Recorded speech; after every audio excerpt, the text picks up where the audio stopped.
P T I کے نقشے پہ پنجاب بھی ہے یا نہیں ہے کہ آپ بھی صرف آپ نے بھی یہ طے کر لیا کہ ہم خیبر پختونخوا کی پارٹی؟ نہ تحریک انصاف اس وقت آپ کے پاکستان کی ہمارے پاکستان کی ایک بہت بڑی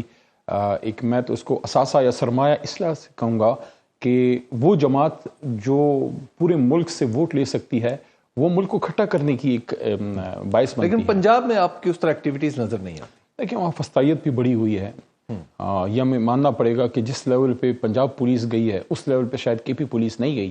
لوگوں کے گھر توڑے گئے، چار دیواری کا تقدس پامال ہوا جو پختونخوا میں اس لیول پہ نہیں ہوا، اور وہاں جس طریقے سے پرسیکیوشن ہوئی ہے، سٹنگ ایم این ایز کو جس طرح اٹھایا غائب کیا گیا ہے۔ ابھی آپ کے سامنے امتیاز صاحب کی مثال آپ کے سامنے تھی، جتوئی صاحب کی مثال آپ کے سامنے تھی، تو یہ سارا کچھ جو ہوا ہے اس کا ایک ایفیکٹ ضرور ہے۔ لیکن اب آپ نے دیکھا ہوگا کہ پچھلے مہینے ایک سے پنجاب میں ریسرجنس ہوئی ہے، 14 اگست میں بڑا دنیا نکلی ہے، اور ابھی یہ جو 22 کا جلسہ تھا اس پہ تو بڑی موبلائزیشن تھی۔ حماد صاحب کو بھی ایشوز ہیں، دیکھیں حماد صاحب کو ہمارا تو وہ پرانا سٹالورٹ ہے، اثاثہ ہے، میں تو اس کا اثاثہ اس لیے کہوں گا، ینگ آدمی ہے، ینگ ایج میں اس نے اچھا مرکز میں وزارت میں پرفارم بھی کیا، اور ایک ایجوکیٹڈ بیک گراؤنڈ ہے۔ اس کے ساتھ ساتھ ہماری اور بھی وہاں سینئر لیڈرشپ بھی ہے۔ پرویز الہی صاحب لمبی جیل کاٹنے کے بعد آئے ہیں، ہوپ فلی وہ جلد ایکٹیو ہوں گے۔ تو پھر شیخ وقاص صاحب کو لانے کی باتیں کیوں ہو رہی ہیں؟ جلسہ 22 کا کیا، اور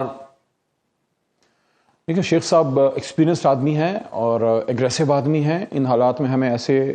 ساتھی کی بھی ضرورت ہے جو بولڈ بات کر سکے۔ آپ نے ان کو دیکھا ہوگا، شیخ صاحب جب سے تحریک انصاف میں انہوں نے کوئی ایسی کوئی لگی لپٹی نہیں رکھی، وہ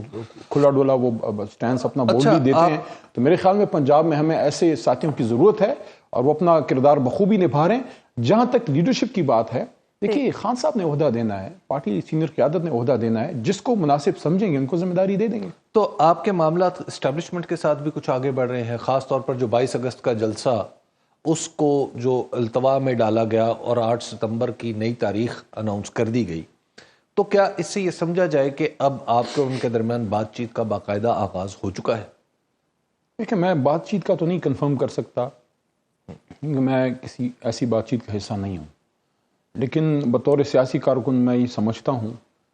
کہ میں نہیں سمجھتا ایسا ہوتا ہے کہ بالکل ہی لائن کٹ آف ہوتے ہیں۔ ملک کی سب سے بڑی جماعت سے آپ کو بہر کوئی نہ کوئی رابطہ کاری کرنی ہوتی ہے، کیونکہ ملک کے معاملات بھی چلانے ہیں۔ پیچھے 2-1 کروڑ ووٹ جو جماعت لے لیتی ہے، جو پورے ملک کا وزیر اعظم بنا سکنے کی اہلیت رکھتی ہے، جس نے کشمیر میں، گلگت میں، پختونخوا میں، پنجاب میں وزیر اعلیٰ اور جو ہے وزیر اعظم دیے ہوں، تو کیا اس جماعت کو بالکل ہی آپ sideline off cut off کر سکتے ہیں؟ جہاں تک 22 کی بات ہے، ایک ریکویسٹ آئی تھی جس پہ محترم وزیر اعلیٰ صاحب نے ہمارے کافی باتیں بھی کی ہیں، ہم نے سب نے اس پہ اپنا موقف دیا ہے۔ ایک ریکویسٹ آئی ملکی معاملات کے حوالے سے کہ یہاں ہمارے مذہبی جماعتوں کے بھائی جو آئے تھے، ایک بہت حساس مسئلے پہ، ختم نبوت صلی اللہ علیہ وسلم آپ کے ہم سب کے دلوں کے بڑے قریب ہے، بلکہ خان صاحب میں تو اس بات کا گواہ ہوں کہ یہ اس ملاقات سے پچھلی میں جو پچھلے جمعے کو ہوئی تھی، تو خان صاحب نے یہ بات کی کہ ختم نبوت کا ایشو ان کے ساتھ ساتھ میرے بھی دل کے بڑے قریب ہے، کیونکہ میں تو امریکہ جا کے یونائٹڈ نیشنز میں سیرت نبی صلی اللہ علیہ وسلم اور حرمت رسول صلی اللہ علیہ وسلم پہ ان کا میں نے اسٹینڈ لیا تھا۔